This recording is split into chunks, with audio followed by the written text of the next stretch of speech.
Et là, on a eu une bonne série. Alors justement, comment as-tu choisi Doris et pourquoi?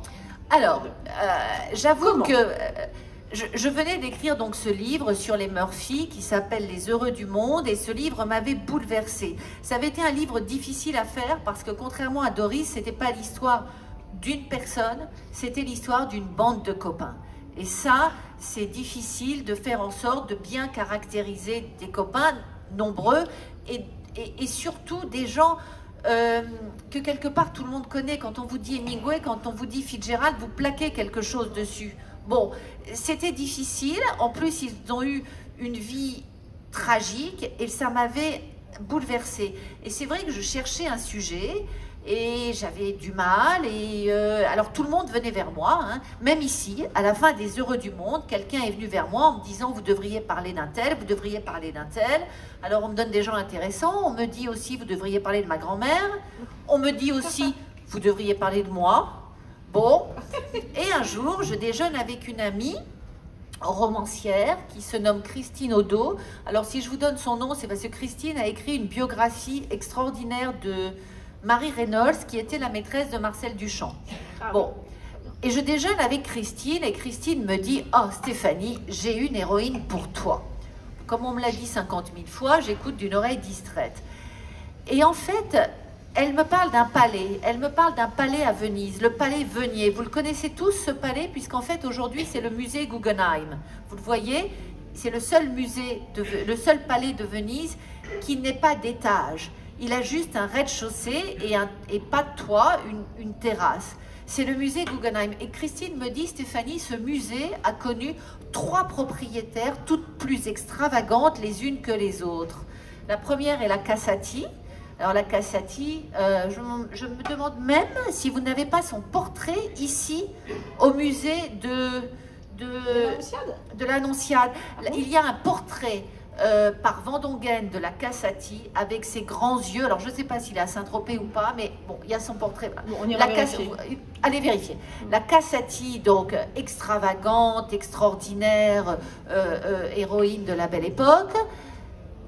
En dernier, vous avez Peggy Guggenheim qui va en faire ce musée extraordinaire. Et entre les deux, me dit mon amie Christine Odo, il y a Lady Castleross. Et Christine me regarde et me dit: regarde, je me demande si elle n'a pas été la maîtresse de Churchill. Alors là, quand moi on me dit Churchill, oui, rings a bell, et je me dis: ça c'est pour moi. Et donc je commence à me pencher là-dessus et je me rends compte qu'effectivement, il y est question de Churchill et de Doris, et qu'il y a toujours des points d'interrogation. Et donc, des zones d'ombre. Et donc, je cherche et je me rends compte qu'il n'y a pas que Churchill, qu'il y a des tas d'autres hommes et des histoires extraordinaires. Et de femmes. De femmes, d'hommes, de liberté, d'une époque incroyable. Et je me dis: oui, c'est pour moi. Et là, je commence à me pencher dans le sujet. Et ce qui est fabuleux, c'est qu'à cette époque, les gens écrivent, chose qui ne se fait plus aujourd'hui. Les gens écrivent des journaux. Les gens racontent leur vie au jour le jour. Alors ce sont des diplomates, ce sont des écrivains, ce sont des artistes, ce sont n'importe qui. Ils écrivent des journaux. Et dans ces journaux, il y a 1000 petites choses, 1000 anecdotes et tellement de choses sur Doris, sur son mari, sur Churchill. Et donc j'ai plongé allègrement dans l'histoire. Alors l'histoire est extraordinaire, vous allez le voir au fil de la narration. Mais c'est une jeune fille finalement qui naît d'abord dans un milieu plutôt populaire, en tous les cas par sa mère et son père, une petite bourgeoisie. Oui, absolument. Alors, le père a une mercerie et qui marche plutôt pas mal parce qu'il fait beaucoup d'affaires avec les gens de Calais. Et il rapporte des dentelles qui sont extraordinaires. Tout cela se vend très bien. Et le père élève sa famille dans une maison à Beckenham, en banlieue de Londres. Et il y a même une bonne et un maître d'hôtel. La mère, elle, vient d'une famille très pauvre. La mère n'est pas habituée à avoir des domestiques. La mère vivait avec sa pauvre mère, son pauvre frère, dans une maison où il n'y avait même pas, où il y avait un sol en terre battue. C'était vraiment la pauvreté crasse. Et la mère n'est pas cultivée. La mère ne sait à peine lire. Et en fait, Doris a été très choquée par cela. Alors, elle va avoir une éducation, son père va la pousser à lire. Et elle va découvrir ce livre qui s'appelle La foire aux vanités de Thackeray. Et elle va découvrir l'histoire de Becky Sharp. Becky Sharp, cette jeune fille qui va vouloir arriver, qui va gravir les échelons pour arriver en haut de la société. Et petite fille, Doris va se rêver Becky Sharp. Alors, justement, au début, elle commence par faire de la couture, elle n'est pas encore son héroïne, elle part pour faire des études, etc. Et puis, fort heureusement, sur le chemin de la couture, elle rencontre une Gertie, c'est ça, Gertie? Gertie. Bon, mon anglais est remarquable, Gertie, qui lui indique qu'effectivement, ses petites mains ainsi que son joli corps pourraient avoir un usage beaucoup plus efficace dans les objectifs de Doris. Voilà, alors en fait, donc Doris, ses parents la mettent en pension parce que c'est la Première Guerre et voilà, et voilà. Et quand elle va sortir de sa pension, elle aura découvert les choses de l'amour avec un magnifique capitaine et elle aura compris que ça permet beaucoup de choses. Le capitaine lui apprend soi-disant les secrets de Cléopâtre, et la fameuse Gertie Lawrence, qui est une chanteuse de music-hall, lui en apprend d'autres qu'on ne développera pas. Mais vous devinez, les choses de l'amour sont une manière d'accéder à tout.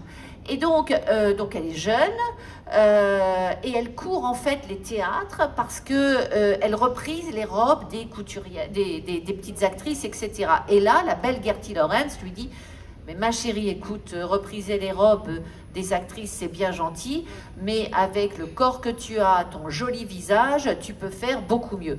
Il faut dire que Doris est un doux mélange de Greta Garbo et de Lee Miller. Vous voyez, elle a ce visage très très fin, avec des yeux mais bleus aigue marine, elle a des cheveux très blonds qu'elle se teint à l'eau oxygénée, et elle a cette grande mèche sur l'œil, elle est très mince, elle a des jambes exceptionnelles, d'une finesse rare, et toute sa vie, elle se baladera avec des shorts ras les fesses et des talons hauts et des petits chemisiers qu'elle fermera au-dessus du nombril. Vous voyez, c'est Brigitte Bardot avant l'heure, hein, elle pourrait venir à Saint-Tropez, il n'y a pas de problème. Sauf que là, on est dans les années 20, on est en Angleterre, et je peux vous dire qu'elle affole les hommes, et Gertie lui donne 1000 conseils. Absolument, alors elle lui donne 1000 conseils, elles s'installent donc toutes les deux dans une relation plutôt amoureuse finalement. Oh, amoureux, c'est beaucoup dire.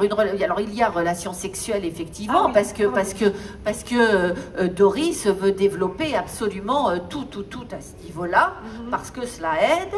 Et mais Gertie va bientôt se faire entretenir par un homme assez riche, et Doris va suivre son exemple. C'est quand même très pratique d'avoir une voiture, un chauffeur, une maison. N'oublions jamais, la mère de Doris vivait dans une seule pièce avec un sol en terre battue.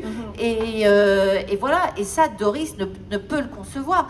Même le métier de son père, qui s'abîme les mains, elle ne peut le concevoir. Donc, elle se fait entretenir et elle apprend le luxe, et surtout, elle se complaît dans le luxe. Elle adore ça. Elle est née pour le luxe. Elle est née pour le luxe, absolument. Son amie Gertie va lui apprendre cette chose: le lit d'une Anglaise et son royaume. Et donc... Alors, auprès de Gertie, Doris apprend la vie. Doris connaît l'amour, l'indolence lui sied si bien. Elle dégage ses fines épaules, pose du rouge sur ses pommettes et décolore ses cheveux d'un ton presque blanc. Elle noircit ses paupières, accentue l'intensité de son regard. La bouche brille d'un éclat gourmand. Elle emprunte les robes de son amie, toutes fendues jusqu'à l'aine. Elle se transforme en un authentique abîme de péché. Doris était belle, elle devient pire, une fleur du mal, dépourvue de tout sens moral, une amazone, une scandaleuse, magnétique et frivole. Son allure est insolente et sa soif de liberté la pousse vers tous les extrêmes. Sa sensualité déstabilise les hommes et son nom est bientôt synonyme d'allégresse et de volupté. On dit partout qu'elle possède les plus belles jambes au monde. Alors c'est toujours très étonnant d'entendre quelqu'un lire son travail, et ça te plaît? Ah oui, oui. C'est bien écrit, non Oui, mais non, mais je réalise qu'en fait on la voit. Ah bah oui, Voilà. on la voit. Et c'est ça, tout l'intérêt du livre. Voilà, Il et est ça, plein c'est d'images.